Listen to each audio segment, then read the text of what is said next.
జవహర్ నగర్ గ్రామ వ్యవస్థాపకులు మాజీ సర్పంచ్ కరింగ్ల నర్సింగ్ గౌడ్ 18వ వర్ధంతిని పురస్కరించుకుని ఆయనకు ఘన నివాళి అర్పించారు. అనంతరం అన్నదాన కార్యక్రమాన్ని నిర్వహించారు. ఈ కార్యక్రమంలో తెరాస రాష్ట్ర ఎంపీపీ ఫోరం అధ్యక్షుడు చంద్రశేఖర్ యాదవ్, మాజీ సర్పంచ్ శంకర్ గౌడ్ తో పాటు నర్సింగ్ భార్య గ్రామ ఎంపీటీసీ కరింగ్ల శోభా నర్సింగ్రావు, ఆయన కుమారుడు కరింగ్ల రాజుగౌడ్ తో పాటు భారీగా తెరాస నాయకులు, అభిమానులు పాల్గొన్నారు.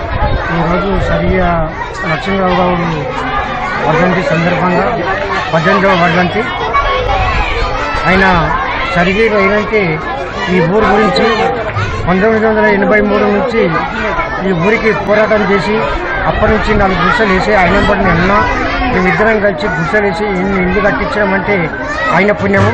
మరి ఇంత ఊరు పెద్దగా జరిగిందంటే ఆయన త్యాగం చేసి మరి కొంచెం మంది దుండగులు ఓర్వలేక ఈయన ఎదుగుతున్నాడని చెప్పేసి ఆయనను హతమార్చింది.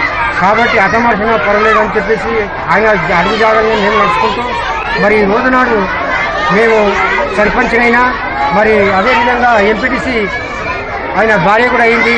ఆయన పాదాల పుణ్యనే ఆయనకు మేము దండం పెట్టుకుని ఓటు ఆ రోజు నాడు మేము నామినేషన్ ఇస్తే ఈ రోజు నాడు ఆయన అడుగు జాగ్రత్తగా మేము నడుస్తున్నాము. ఆయన అడుగు జాగ్రత్తగా మేము ఎప్పుడూ మరవమని చెప్పి మేము ఇంకా రాబోయే ముందు కాలంలో ఆయన ఎప్పుడు మరవమని చెప్పి మేము